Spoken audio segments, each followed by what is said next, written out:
to come and take? Oh, Harry, actually, would you like to come and grab this one? Yep. Go for that, and then everyone try that one. Now, the crowning glory. Would you like to pass me a plate, sir? I'm a little bit more dubious about this one. Okay, that one's still rolling. Okay. So, as I've said previously, I'm always a little bit dubious when it comes to liver, kidney, heart. I wouldn't say that I don't eat it, but it's certainly not something when I'm in the supermarket or the butcher's that I would go to and decide, yep, I'm definitely having liver tonight. So it's now down to Dom to convince me otherwise. Well, more importantly, I've just killed the plate. It seems to be a recurring theme today. Well, it's when I'm on camera. So every time I'm on camera, I'm never as tidy as I could be. So we've got a really nice creamy mustardy sauce there. Okay, and yet again, what we're then going to do is just going to layer this liver on the top of it. Yeah, because the whole impression here is we want to go for restaurant quality. Okay, that's enough for that one dish. Well, that's one thing that I can't argue is looking at the dish, it is 100% restaurant quality, and the way that Dom has cooked this, it doesn't even, from my layman perspective, look like liver. So that already for me is a tick, because I'm not consuming something where I'm going, this is an organ, I'm not going to like this. I mean, from my background, nutritionally speaking, these are highly nutritious as a meal and as a dish in general. On top of that, again, the time spent is so minimal, and you can see from the dish, it looks absolutely fantastic. So, yet again, I'd be happy to have that served to me in a restaurant. The key thing now, would somebody like to grab a knife and fork now? Because this plate is not going to be going out into the ether. This one is where I'm going to be testing you, Jamie Chambers, Stormtrooper, actor, presenter extraordinaire, to actually try my liver. Thank you. All right, okay. Or in the words of Stewie Griffin, eat my poop, Brian. That will be cut out.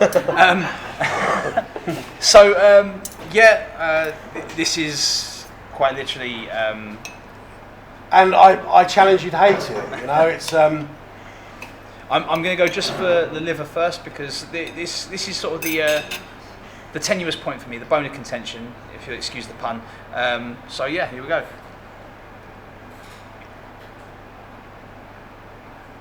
You know what? That is absolutely fantastic. Really? And, I'm not blowing smoke, because no, I know you. I would be happy to throw you under the bus. I know you would.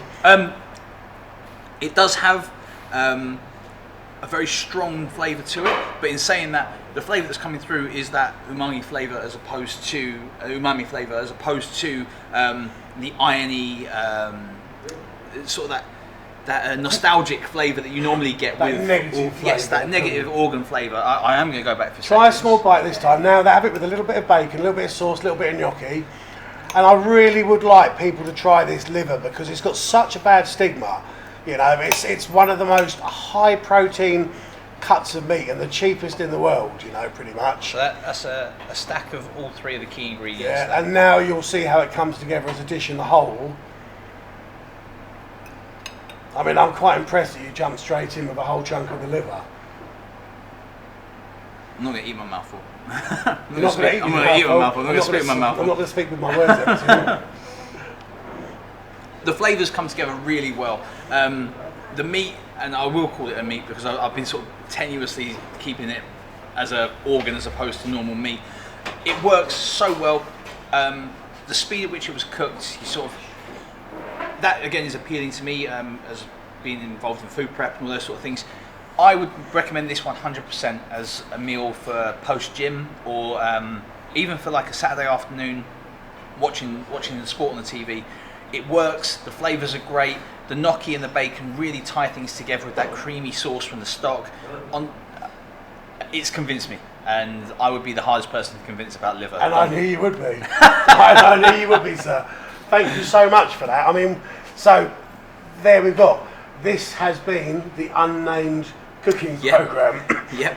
Basically, we're not using budget or Brexit busting, because I don't think it deserves it. We are using a culinary experience using critically cheap and ignored cuts of meat to create restaurant quality food that's simple, takes a matter of minutes, and to basically save money in these uncertain times. And I think one of the crux of the matters is food is so intrinsic to your upbringing, your culture, your home life, all those sort of things, or even down to your work life if you're losing weight for stuff that I do in my particular career, or whether it's for sustenance. These sort of things are really evocative of how you can change your lifestyle based around food, and also how your lifestyle isn't dictated by what food you can afford. Dom's just proven with, let's say, cost-effective cuts of meat and with cost-effective ingredients that you can make restaurant quality food, and the proof literally has been in the eating. So absolutely outstanding, Dom. Thank you, mate. Bring it in, Chambers. It's been a pleasure.